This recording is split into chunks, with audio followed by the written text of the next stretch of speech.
My name is Madison Harrison, and 5 years ago, I married into one of California's wealthiest families. Last month, at my mother-in-law's 60th birthday party, I was banished to the servants' table in front of 200 guests. But the woman I'd stopped to help on the roadside that evening? She turned out to be a billionaire with a $50 million contract, and one very specific clause about character.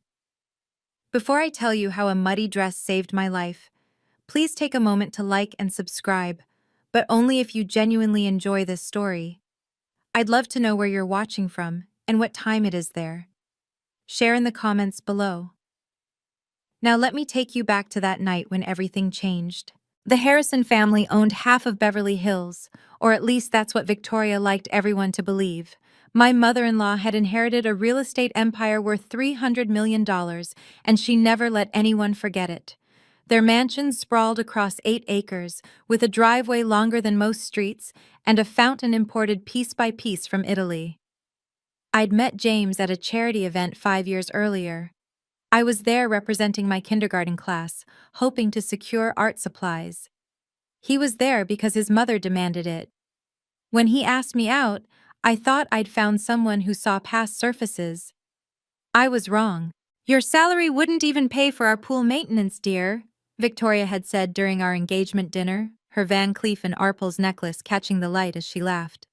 The other guests had chuckled politely while I pushed food around my plate, my $40,000 teacher's salary suddenly feeling like a personal failure. James never defended me. Not once. The morning of Victoria's 60th birthday, I'd overheard her on a conference call. "The Chen Foundation is considering us for their 50 million education initiative," she'd said, her voice dripping with satisfaction. "Once we secure this, the Harrison name will be untouchable in philanthropic circles." I'd thought nothing of it then. Just another deal, another feather in her cap, another reason for her to look down at my humble contributions to actual children's education. The party was set for 8 o'clock. Black tie, naturally. Victoria had sent me a dress, beige, shapeless, clearly chosen to make me invisible. I'd bought my own instead, a simple navy blue piece from a department store sale. It was the most expensive thing I owned at $200. I should have known that dress would never make it to the party intact. 3 weeks before the party, Victoria had invited someone special to lunch, Sophia Wellington. I'd walked into the sunroom to find them laughing over champagne, their heads bent together like conspirators. "Madison, dear," Victoria had said, her smile sharp as crystal. "Meet Sophia. Her father runs Wellington Industries, 500 million in assets." Sophia had stood, all 5'10" of her, wearing a cream Chanel suit that probably cost more than my car. "So lovely to meet James's wife," she'd said, emphasis on the word wife, like it was temporary. "Sophia just returned from Switzerland," Victoria continued. "She's joining her father's board, 28 years old and already a vice president. Isn't that impressive?" The comparison hung in the air, unspoken but deafening. Me, 32, teaching finger painting. Her, 28, running boardrooms. "James and Sophia practically grew up together," Victoria added, watching my face. "Before he met you, of course. We always thought, well, timing is everything, isn't it?" James had walked in then, and his face had lit up seeing Sophia. They'd embraced just a moment too long while Victoria smiled like a cat with cream. I'd excused myself to the bathroom and stared at my reflection. My store-bought clothes, my sensible teacher's haircut, my naked fingers except for the modest wedding band James had insisted was classic rather than cheap. That night, James had been distant. "Sophia's doing amazing things," he'd said in bed, "really making a difference in the business world." "I make a difference too," I'd replied quietly. 23 5-year-olds learned to read this year because of me. He'd patted my hand absently. "Of course, honey. That's nice." Why hadn't I seen the writing on the wall then? The drive to Victoria's mansion usually took 40 minutes from our apartment. Yes, apartment. James had insisted we live modestly while his trust fund matured. I'd left at 7, giving myself extra time in my 10-year-old Toyota Camry that James called embarrassingly practical. 20 minutes into the drive, I saw the Mercedes S-Class on the shoulder, hazard lights blinking in the drizzle that had started. An elderly woman stood beside it, waving her phone helplessly in the air. I pulled over. I couldn't not pull over. "Oh, thank goodness," she said as I approached. She was perhaps 70, wearing a simple but elegant pantsuit. My driver had a family emergency, and I insisted he go. Now the car won't start, and I can't get a signal. "Let me call you a ride," I offered, pulling out my phone. The rain was picking up, and I could feel my carefully styled hair beginning to fall. "You're getting soaked, dear," she said, concerned. "Please, sit in your car." But I stayed, holding my jacket over her while we waited for the Uber. She'd tried to refuse, but I insisted. When the car arrived 15 minutes later, my dress had wet spots, and my shoes were muddy from the roadside. "Please let me reimburse you," she'd said, pulling out her wallet. "Absolutely not, just glad I could help." She'd studied me for a moment. "Real kindness appears when no one's watching," she'd said quietly. "What's your name, dear?" "Madison Harrison." "Thank you, Madison. I won't forget this." As her Uber pulled away, I'd checked the time, 7:35. I'd be late, and I looked like I'd been caught in a storm. Victoria would be furious. But what else could I have done? Leave an elderly woman stranded? I had no idea I'd just changed my entire life. I arrived at 8:31. The valet's eyes widened, seeing my Toyota pull up between a Bentley and a Lamborghini. The rain had stopped, but the damage was done. My hair hung limp, my dress had water stains, and my shoes squelched with each step. The marble foyer was packed with guests in designer gowns and custom tuxedos. The crystal chandelier above cast light that seemed to spotlight every flaw in my appearance. Conversation stopped. 200 heads turned. Victoria stood at the center in a gold Versace gown, holding court with the mayor's wife. She saw me, and her expression transformed from practiced elegance to theatrical horror. "Madison?" Her voice carried across the entire space. "What in God's name?" "I'm sorry, Victoria. There was an emergency." "An emergency?" She glided toward me, her heels clicking like a countdown. "More important than my 60th birthday? More important than the respect you owe this family?" James materialized beside her, his face flushed. "Jesus, Madison, you look like you crawled here." "Someone needed help." "Someone always needs help with you," Victoria interrupted, loud enough for everyone to hear. "The perpetual saint, aren't we? Always putting strangers before family." The crowd murmured. Phones appeared, subtle but present. I recognized 3 society bloggers among the guests. "How dare you disrespect my birthday like this?" Victoria's voice rose another octave. "This is a $500 a plate dinner, not some kindergarten potluck." Someone laughed, then another. The sound rippled through the room like dominoes falling. Sophia appeared in a stunning red Valentino dress, looking between Victoria and me with perfectly feigned concern. "Oh my, what happened?" But I saw the smile playing at her lips. They'd been waiting for this, an excuse, an opportunity. Victoria already had her next move ready. Victoria raised her hand and the room fell silent. "Ladies and gentlemen, I apologize for this disruption." She turned to me with icy precision. "Madison, you've made your choice clear. You prioritize strangers over family. Appearance means nothing to you, and you have no respect for the standards of this household." She gestured to the corner where the catering staff had set up a small table for their breaks. "You clearly belong with your own kind. The help. That's where you'll sit tonight." Gasps rippled through the crowd. Even in this world of casual cruelty, public banishment was shocking. The mayor's wife covered her mouth. The society bloggers typed furiously. "Victoria," I said quietly, "please don't do this." "It's already done." She turned to the head waiter. "Please escort Mrs. Harrison to the service table. Perhaps she'll feel more comfortable there." James stood frozen beside his mother. Our eyes met for 1 second, one moment where he could have intervened. Instead, he looked away and whispered something to Sophia, who touched his arm sympathetically. The walk to the servants' table felt like a funeral march. Every click of my muddy heels echoed. The catering staff looked mortified, shifting to make room while avoiding eye contact. I sat between a young server named Miguel and the coat check girl, their discomfort palpable. From across the room, I watched Sophia slide into my assigned seat next to James. Victoria clinked her champagne glass, ready to make a toast, when the major domo appeared at her side. "Madam, your special guest has arrived, Ms. Eleanor Chen." Victoria's face transformed instantly from triumph to gracious hospitality. "Eleanor, finally!" But when the woman walked through the door, my heart stopped. It was her, the woman from the roadside. Before Eleanor entered, Victoria seized her moment. She clinked her crystal champagne flute again, commanding attention.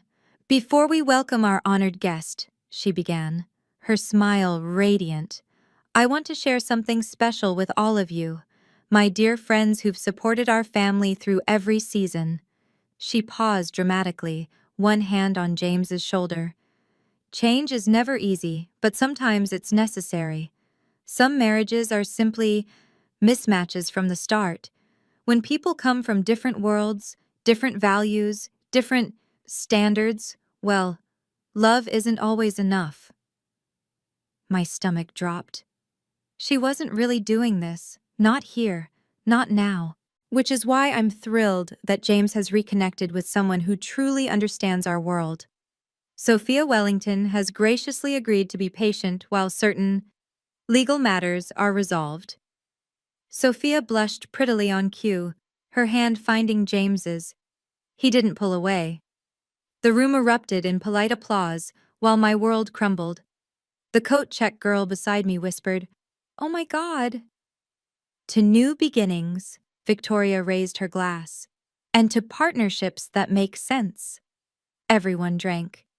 Everyone except the service staff at my table, who sat frozen in secondhand mortification.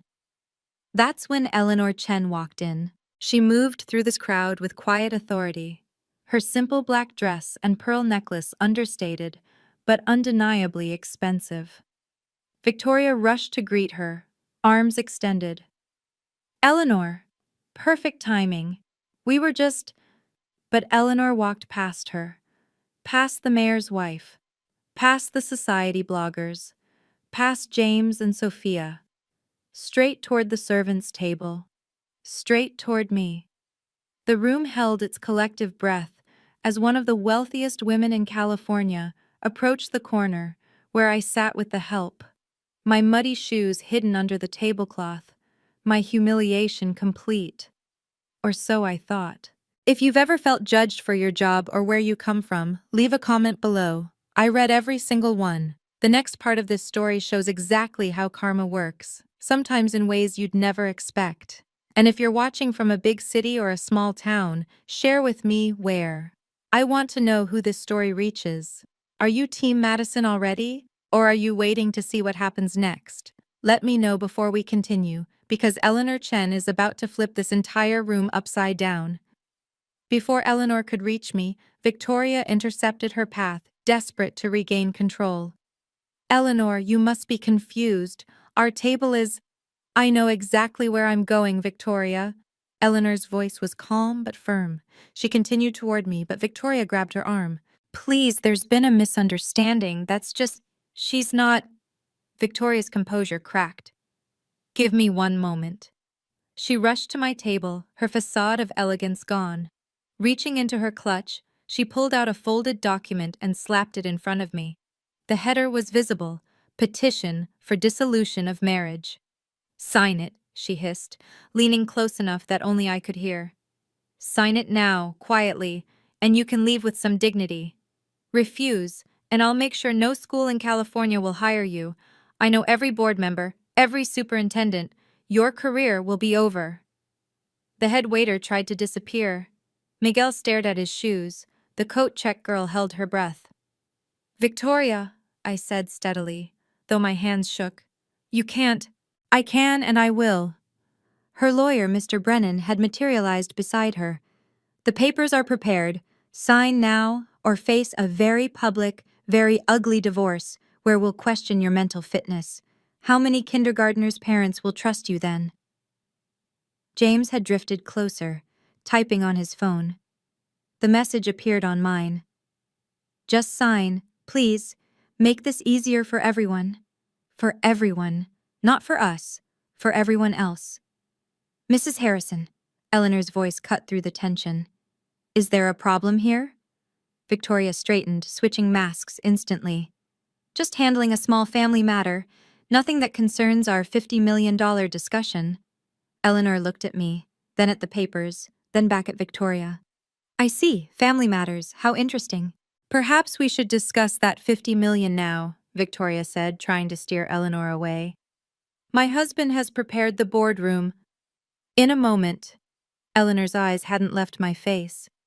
Madison? That is your name, isn't it? I nodded, unable to speak. Madison Harrison? She pressed, and something in her tone made Victoria freeze. You know her? Victoria's voice pitched higher. Eleanor smiled, the kind of smile that preceded earthquakes. Oh yes. We met earlier this evening, didn't we, dear? The room had gone completely silent. Even the waiters had stopped moving, trays suspended mid-air. 200 guests leaned in, sensing blood in the water. This woman, Eleanor announced, her voice carrying perfectly, stopped in the rain to help me when my car broke down. She ruined her dress, missed your party's start time, all to make sure a stranger was safe. Victoria's face cycled through emotions, confusion, calculation, damage control. How charitable of her. She does fancy herself a saint. Interesting word choice, Eleanor said. Saint. Because I've been researching your family's charitable foundation all week. The Harrison Family Trust, established to promote compassion and service, correct? Of course. We're devoted to... To what, exactly? Eleanor walked to the center of the room, addressing everyone now. To banishing good Samaritans to servants' tables? To public humiliation as entertainment? She pulled out her phone, and suddenly the wall-mounted TV screens, installed for Victoria's birthday slideshow, flickered to life. I had an interesting experience tonight, Eleanor continued. My dashcam caught all of it. Should we watch together? The video began playing, me pulling over in the rain, running to help, holding my jacket over Eleanor's head while getting soaked. Victoria had gone pale. That was you? That was me, and now, let's discuss that $50 million. Eleanor walked past Victoria and came directly to me. Before I could stand, she pulled me into an embrace that smelled of subtle perfume and expensive fabric. This is the angel who saved me today, she announced, her arms still around my shoulders. The servants' table had become center stage. Victoria practically ran over, her heels clicking frantically. Eleanor, please, let's not be dramatic. Madison can join us at the main table now. James, get your wife. No. Eleanor's voice was steel. If Madison sits here, I sit here. She pulled out a chair next to me. In fact, I prefer this table. These people actually work for a living. The coat check girl gasped. Miguel dropped a fork. The society bloggers were practically vibrating with excitement. This would feed their columns for months. But the 50 million, Victoria stammered. Ah, yes, the 50 million. Eleanor smiled. Tell me, Victoria, do you even remember what you signed 2 weeks ago? Of course. The preliminary agreement for the Harrison Education Initiative. And did you read it? All of it? Victoria's lawyer, Brennan, had gone pale. He started scrolling frantically through his phone. Clause 7, Section 3, Eleanor recited from memory.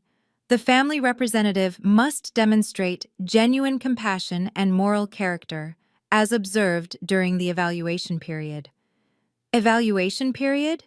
Victoria's voice cracked. The 30 days before final funding, which ends tonight. Eleanor checked her Patek Philippe watch. In about 2 hours, actually. She stood, addressing the room. Ladies and gentlemen, you've just witnessed a masterclass in character revelation. The Harrison family, asking for $50 million to help underprivileged children, just banished a kindergarten teacher to the servants' table for helping a stranger. The irony hung in the air like a blade. Allow me to properly introduce myself, Eleanor said, her voice filling the silent room. Eleanor Chen, CEO of Chen Foundation International. We manage $2 billion in charitable assets globally. Several guests pulled out their phones, Googling frantically. The mayor's wife whispered, "Oh my God, she's on the Forbes list." For those unfamiliar, Eleanor continued, we're rather particular about our partnerships. We don't just write checks. We investigate, we observe, we test. Victoria swayed slightly. James caught her elbow.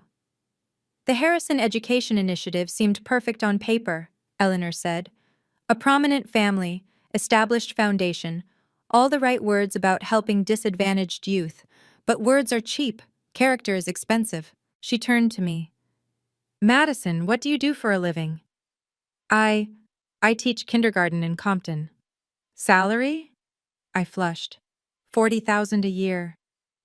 And you stopped to help a stranger, knowing it would make you late to this important event? Anyone would have. No, Eleanor interrupted. They wouldn't. I stood on that roadside for 20 minutes before you stopped. Dozens of luxury cars passed by. Mercedes, BMWs, even a Rolls-Royce. None stopped. She pulled out an iPad, swiping to a document. This is interesting. The Harrison Foundation's mission statement: to elevate education through compassion and service. Yet their own daughter-in-law, an actual teacher, is treated like... What was your word, Victoria? The help? This is a family matter, Victoria said desperately. It has nothing to do with your character, with your values, with your fitness to manage $50 million meant for children's education. Eleanor laughed, but it wasn't cruel. It was worse. It was disappointed. It has everything to do with it. Brennan finally looked up from his phone, his face ashen. Victoria, we need to talk. Now. Before any private conversations, Eleanor said, let's be transparent. Isn't that one of your foundation's core values, Victoria? The TV screens flickered again. This time, the dashcam footage was longer, clearer. You could see me struggling with my umbrella in the wind, finally giving up and just holding my jacket over Eleanor's head. You could hear our conversation. Please, let me reimburse you, Eleanor's voice from the video. Absolutely not. Just glad I could help, my recorded voice replied. But your dress, your evening, they're just things. You needed help. The video continued, me waiting with her, making sure the Uber driver knew the destination, even giving him $20 from my wallet to ensure he'd take good care of her. That $20, Eleanor said to the room, was probably her lunch money for the week, but she gave it anyway. Then came the part I hadn't known was recorded. After I'd gotten back in my car, Eleanor had made a phone call. Run a background check on Madison Harrison, her voice said clearly. Full evaluation. I want to know everything by tonight. The room stirred. This had been planned. You investigated me? I asked, stunned. I investigate everyone connected to our potential partnerships, Eleanor replied. You'd be amazed what I learned. Shall I share? Victoria stepped forward. That's an invasion of Madison Harrison, Eleanor read from her iPad. Teaches at Compton Elementary, 5 years running, spends personal funds on supplies, runs a weekend literacy program, unpaid, has been nominated for Teacher of the Year 3 times, denied each time after anonymous complaints to the school board. She looked directly at Victoria. Anonymous complaints that traced back to IP addresses registered to Harrison Industries. The room exploded in whispers. Brennan, the Harrison family lawyer, had gone from pale to ghostly.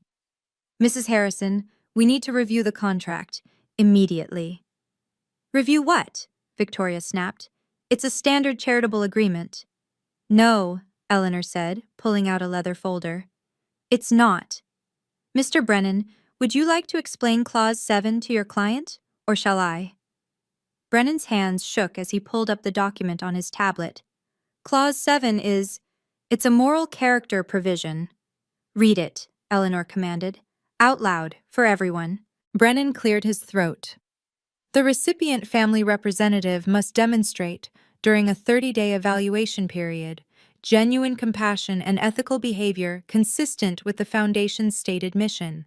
Violation of this clause results in immediate termination of funding and forfeiture of board positions. Forfeiture of what? James finally spoke, his voice cracking. Board positions, Eleanor repeated. All of them. The 3 museum boards, the hospital board, the country club board, all contingent on this funding deal.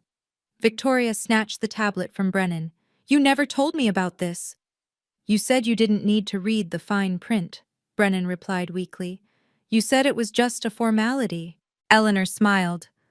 I believe you also signed an additional document, the one about public representation? More frantic scrolling.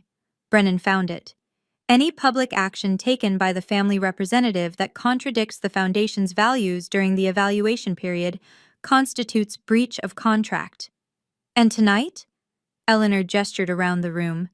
200 witnesses to public humiliation, discrimination, and cruelty, all directed at an actual educator, the very person your Foundation claims to champion.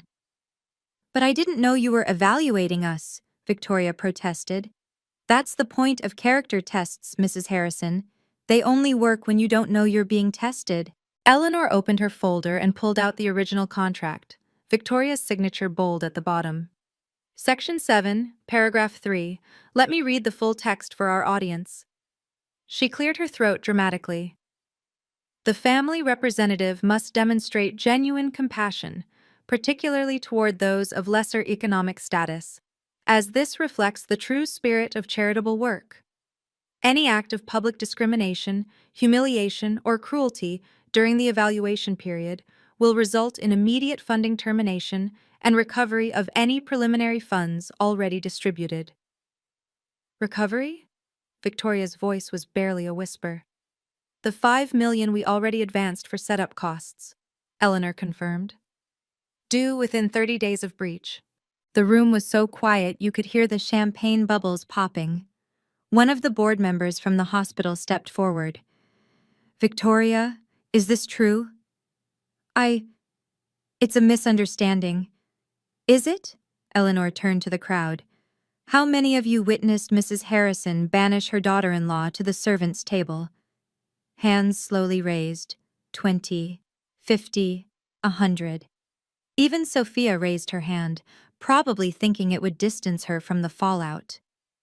And how many heard her announce that Madison's marriage was ending because she wasn't good enough for this family? More hands. The society bloggers were recording everything. Mrs. Chen, one of them called out, are you really withdrawing $50 million? The contract is clear, Eleanor replied.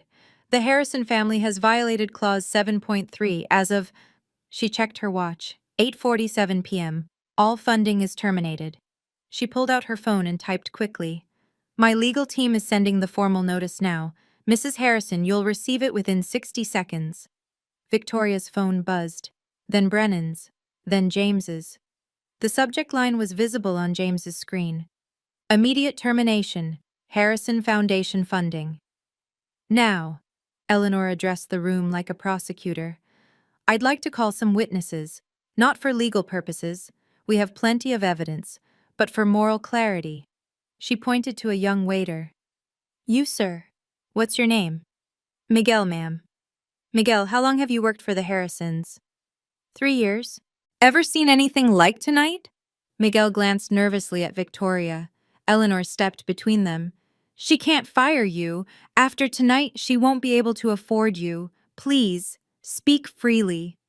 It's not the first time. Mrs. Harrison regularly humiliates people she considers beneath her. Last month, she made a gardener eat his lunch in the rain because he was too dirty for the servants' quarters. Others began speaking up.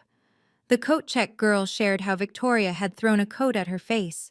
A valet described being forced to park in the sun for hours because Victoria didn't like his accent. Then, unexpectedly, one of the board members spoke. I'm resigning from the Harrison Foundation board effective immediately. Robert, you can't, Victoria started. I can and I am. Two more board members stood. We're out too. Eleanor turned to the crowd. The Chen Foundation will be establishing a new education initiative. We'll need board members who actually value teachers and education workers. Any volunteers? A dozen hands shot up. Excellent. And Madison? Eleanor turned to me. How would you like to run it? I nearly choked on air. I'm sorry, what? Director of Education Initiatives, $800,000 a year to start, full benefits, housing allowance, and a team of 50. You'd oversee programs for underprivileged schools across California. Victoria made a strangled sound. You can't just… She's nobody. She's a kindergarten teacher. Exactly, Eleanor smiled. She's perfect. Wait, Eleanor held up her hand. I believe in second chances. Victoria, I'll give you 5 minutes. Apologize to Madison. Genuinely, publicly, and completely. Acknowledge what you've done. Make amends. Do that, and I'll reduce the penalty to $25 million instead of 50. The room held its breath. $25 million saved with an apology. It should have been easy. Victoria's face went through a series of transformations: rage, calculation, desperation, and finally, settling on defiance. Apologize? To her? She laughed bitterly. For maintaining standards? For trying to protect my son from a gold digger who trapped him with her fake innocence? Mom, James said weakly. No, James. I've held my tongue for 5 years. This little nobody waltzed in here with her public school degree and minimum wage job, thinking she could infiltrate our family. I did what any mother would do, protected our legacy. Your legacy? I stood for the first time since being banished to this table. Your legacy is cruelty wrapped in designer clothes. How dare you? I'm not finished. My voice was steady, calm. 5 years of silence had built up to this moment. You sabotaged my teaching nominations. You tried to get me fired. You told my students' parents I was unstable, all because I had the audacity to love your son despite having less money than you. And look how that turned out, Victoria spat. He's already moved on to someone worthy. I looked at James standing there with Sophia, silent as always. You're right, he has. And you know what? They deserve each other. Eleanor checked her watch. That's 5 minutes. No apology. The full 50 million termination stands. I will not apologize for maintaining standards, Victoria said, chin high. Then you'll maintain them alone, Eleanor replied, and significantly poorly. Victoria just made a $50 million choice. What do you think happens next? Comment your prediction before watching the rest. If this story reminds you of someone in your life, feel free to share, but don't tag them. We don't need more drama. Karma has its own timeline. The next part reveals something about Eleanor that nobody saw coming, and trust me, the Harrisons are about to lose much more than just money. Are you ready for the biggest twist? Let me know where you're watching from first. I love seeing how far these stories travel. Eleanor pulled out her phone and hit speaker. Legal team, execute termination protocol. Full recovery, all penalties, immediate effect. A crisp voice responded. Confirmed. 50 million funding withdrawn. 5 million advance recovery initiated. Notices sent to all affiliated boards and institutions.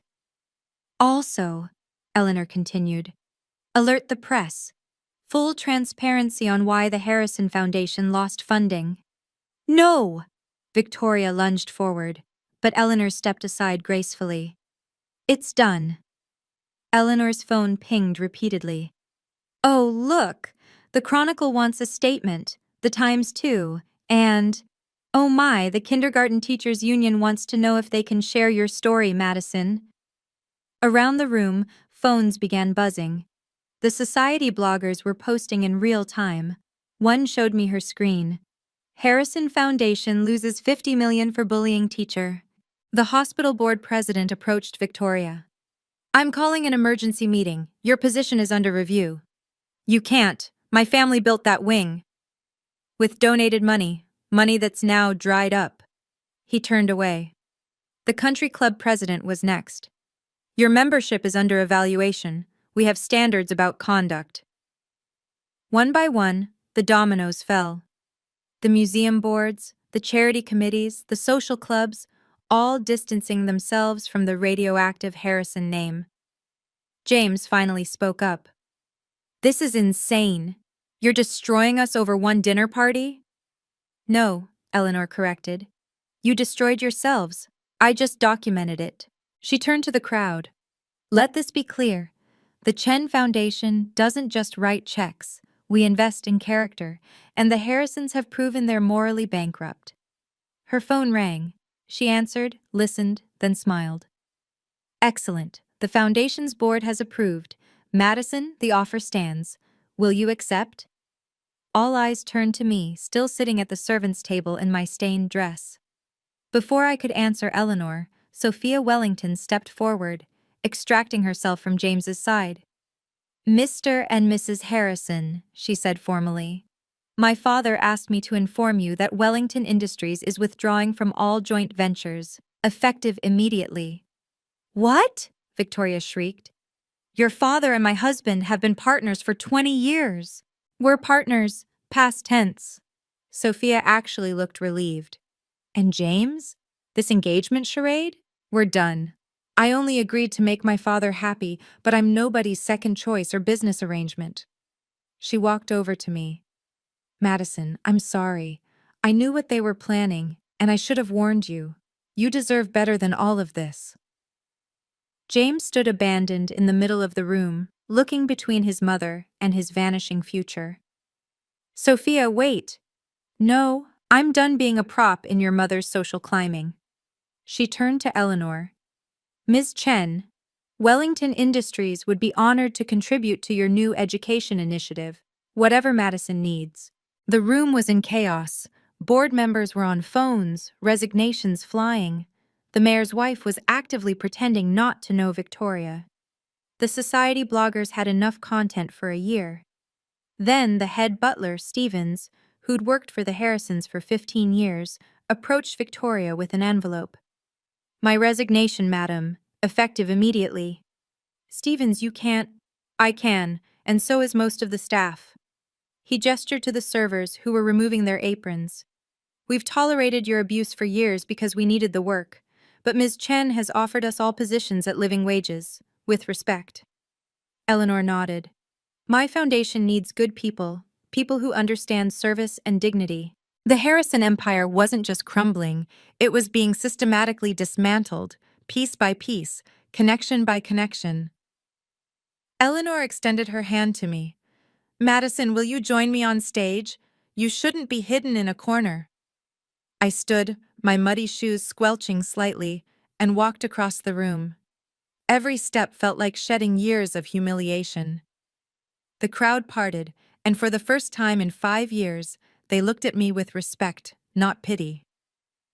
Ladies and gentlemen, Eleanor announced once I reached the stage, I present the new Director of Education Initiatives for Chen Foundation International.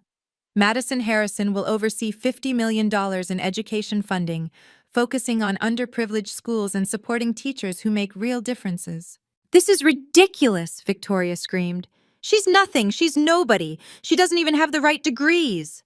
She has something better, Eleanor replied. She has character, integrity, and actual teaching experience. Tell me, Victoria, when did you last set foot in a public school? Silence. Madison has spent 5 years in the trenches, teaching children everyone else wrote off. She's spent her own money on supplies, her weekends on unpaid tutoring, her career fighting against the very obstacles you put in her path. Eleanor handed me a folder. Your contract, take your time reviewing it. The salary is $800,000 base, but with bonuses and benefits, you'll clear $1 million. There's a housing allowance, car allowance, and full education funding if you want to pursue advanced degrees. My hands shook taking the folder. That was 25 times my current salary. Also, Eleanor added, we'll need to relocate you immediately. There's a penthouse near our offices, unless you have reason to stay in your current situation? I looked at James, who stood frozen between his collapsing mother and his disappearing future. No, I said clearly. No reason at all. Eleanor took the microphone again, her voice softer now. I need to share something with all of you. 40 years ago, I was a teacher too. 3rd grade, East Los Angeles. 35 kids, no supplies, making $18,000 a year. The room was transfixed. I fell in love with a man from a wealthy family. They treated me exactly like the Harrisons treated Madison. Worse, actually. They paid people to lie about me, got me fired, destroyed my reputation. I lost everything. She paused, looking directly at me. But a mentor believed in me, gave me a chance. I went to night school, started a small tutoring business, grew it into an education company, sold it for millions. Then I started investing, building, growing. Today, the Chen Foundation has $2 billion in assets. She walked closer to Victoria, who had sunk into a chair. I know what it's like to be dismissed for teaching children, to be told you're worthless because you chose service over profit. That's why I created the character clause, to prevent people like you from using charity as a social accessory while crushing the very people who do the actual work. She turned back to me. Madison, you reminded me of myself tonight. Not when you helped me, though that was remarkable, but when you sat at that servant's table with dignity, when you didn't beg or plead or compromise your values. That's real strength. This is all very touching, Victoria said bitterly. But you've destroyed a family legacy over petty revenge. No, Eleanor corrected. You destroyed it with your choices. I just held up a mirror. And Madison? She was never your family's problem. She was the only thing giving it any real value. Brennan, the Harrison lawyer, had been frantically reading documents on his tablet. His face went from pale to green. Victoria, he said shakily. There's more. More? Her voice was hollow. Clause 12.5. Breach penalties. You owe $5 million immediately, but there's also performance penalties. Another $10 million for egregious violation of moral standards. $15 million total? James gasped. Plus legal fees, plus interest if not paid within 30 days. Brennan looked ready to faint. And there's a publicity clause. The Chen Foundation has the right to publicize the reason for termination. Full transparency. Eleanor nodded. The press release goes out Monday morning. Every major outlet will know exactly why the Harrison Foundation lost funding. You'll ruin us. Victoria stood, swaying slightly. You ruined yourselves. I'm just ensuring everyone knows it. Eleanor pulled out another document. Oh, and this is interesting. According to your foundation's bylaws, losing a major funding source triggers an automatic audit.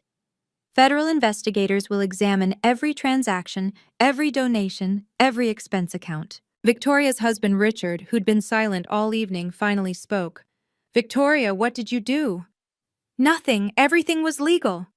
Legal and ethical aren't the same thing, Eleanor observed. How many donation funds went to personal expenses? How many charity galas were really just birthday parties in disguise? The FBI forensic accountant on Eleanor's team had been thorough, very thorough. Also, Eleanor continued, you're permanently banned from applying to any Chen Foundation partners. That's 300 organizations worldwide. The Gates Foundation, the Ford Foundation, the Carnegie Trust, all off limits. She handed Brennan the full penalty documentation. Your client has 30 days to pay $15 million. After that, we pursue assets, including that lovely mansion. James finally moved, walking toward me with his hands outstretched. Madison, please. We can work this out. Don't let them do this to our family. Our family? I laughed, but it wasn't bitter. It was free. James, we were never a family. I was an accessory you were too weak to defend. That's not true. I love you. No, you loved the idea of rebellion. Marrying beneath your class felt edgy until it got hard. Then you chose comfort over courage. Every single time. He grabbed my hands. Please, talk to Ms. Chen. Make this stop. I pulled away. You stood there while your mother banished me to the servants' table. You let her announce our divorce before even discussing it with me. You texted me to sign papers instead of standing up for our marriage. I was trying to keep the peace. You were being a coward. I reached into my purse and pulled out my own envelope. I brought these tonight, actually. Divorce papers, already signed. I was going to give them to you after the party. The room gasped. Even Eleanor looked surprised. You were leaving anyway? James looked stunned. I'd been planning it for months, saving money, looking for apartments. Tonight just made it easier. I handed him the papers. Your mother was right about one thing. We're from different worlds, but not the way she thinks. My world has integrity, yours has none. Madison, James, your mother needs you more than I ever did. You two deserve each other. I turned to Eleanor. I accept your offer. When do I start? Tomorrow, if you're ready. I've been ready for 5 years. As James stood there holding divorce papers, the entire service staff began moving. One by one, they stood up from their stations and walked toward the servants' table where I'd been sitting. Stevens, the head butler, spoke first. Mrs. Harrison, we want you to know something. We've been documenting everything for 3 years. He pulled out a thick folder. Every insult, every humiliation, every withheld paycheck, every illegal overtime demand. We were waiting for the right moment. Miguel added, You treated us with respect, always. Said please and thank you. Remembered our names, our kids' names. The coat check girl, Sarah, stepped forward. Last Christmas, you gave us bonuses from your own money when Mrs. Harrison forgot. We knew you couldn't afford it. You didn't have to, I started. We wanted to, Stevens interrupted. He turned to Victoria. Madam, this is my formal notice of a class action lawsuit for wage theft and hostile work environment. 23 staff members, 5 years of violations. Another folder appeared. Our lawyer has been building this case pro bono. He says it's worth approximately $3 million in damages and penalties. Victoria's legs gave out. Richard caught her, his face ashen. Also, Stevens continued, we've all accepted positions with the Chen Foundation, every single one of us. Your household has no staff as of tonight. Eleanor smiled. I believe in hiring good people and treating them well, something the Harrisons never learned. The staff formed a line, and one by one, they handed Victoria their resignation letters. 23 letters piled on the table where I'd been banished. We've been waiting for karma to visit Mrs. Harrison, Stevens said to me. Thank you for bringing her to the door.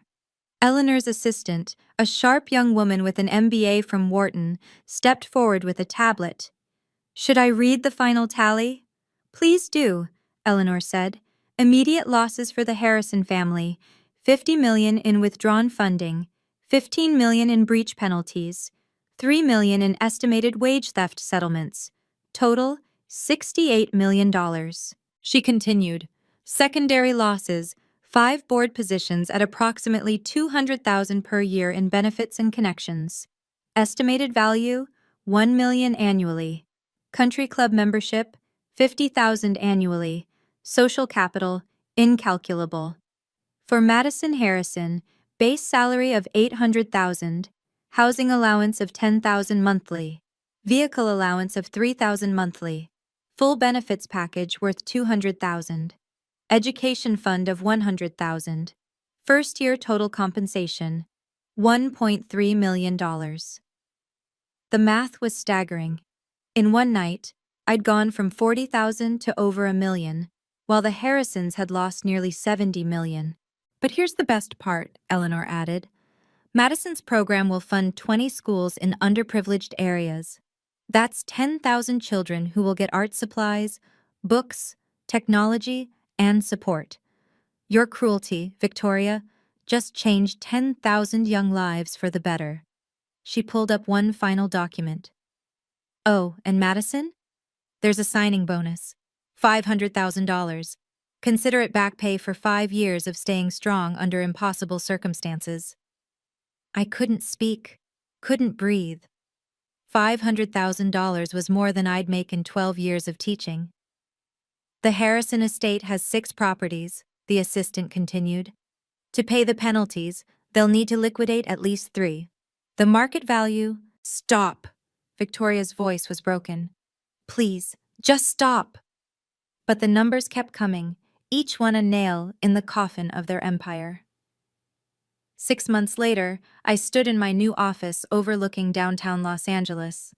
Floor-to-ceiling windows, a view of the mountains, and pictures of my kindergarten students on the desk, the ones who'd made it all worthwhile. Madison? My assistant knocked. The Times is here for your interview. The reporter was one of the society bloggers from that night. Ms. Harrison, how does it feel to be running the largest education initiative in California? Humbling, I said honestly. But right. And the Harrisons? I'd kept tabs, not from spite, but from a need for closure. Victoria works as a receptionist at a property management company. She's learning what it means to earn respect rather than demand it. And James? Dating someone his mother doesn't approve of, a public school teacher, ironically. Without his trust fund, he's working at a bank, middle management. Any regrets? I thought about it. No. That night taught me something valuable. When people show you who they are, believe them. And when life gives you the chance to choose between dignity and comfort, always choose dignity. One last question. Do you ever talk to Eleanor Chen? I smiled. Every day. She's not just my boss. She's become my mentor. She taught me that kindness isn't weakness, it's the ultimate power. Later that afternoon, I visited my old kindergarten class. 23 5-year-olds ran to hug me, their new tablets and art supplies scattered around the room, all funded by the Chen Foundation. Ms. Madison, they shouted, you came back. I'll always come back, I promised. And unlike the promises made in the Harrison mansion, I meant it. Looking back now, I realize that muddy dress was the best thing that ever happened to me. Not because it led to wealth, though financial security is life-changing, but because it revealed truth. The truth about James, who chose comfort over courage. The truth about Victoria, whose cruelty was just fear in designer clothing. The truth about myself, that I was stronger than I knew. Eleanor and I often discussed that night. You could have been bitter, she told me recently. You could have sought revenge. Revenge would have made me like them, I replied. I wanted to be better. The Chen Foundation's education initiative has now helped 30,000 children. We've funded art programs, libraries, technology centers, and most importantly, teacher support. Every educator in our program gets a living wage, supplies, and respect. Victoria sent me a letter last month. Not an apology, she's not there yet, but an acknowledgement. She wrote, "You were right. I measured worth in dollars when I should have measured it in character." I didn't respond. Some bridges are meant to stay burned. James sent divorce papers back signed within a week. No contest, no drama. He kept the apartment. I kept my dignity. Fair trade. But here's what I want you to remember. Your worth isn't determined by someone else's inability to see it. Every time someone makes you feel small, remember that they're revealing their own limitations, not yours. Kindness isn't weakness. Service isn't shameful. Teaching isn't lesser than trading stocks or inheriting wealth. The people who do the real work, teachers, nurses, caregivers, we're the ones who actually change the world. One muddy dress, one act of kindness, one woman who recognized character over class. That's all it took to change everything. Thank you for staying until the end of this story. If you've ever been underestimated and then proved them wrong, share your story in the comments. I read every single one and reply to the most inspiring. Subscribe if you want to hear more stories about ordinary people doing extraordinary things. And remember, your value doesn't depend on how others perceive you.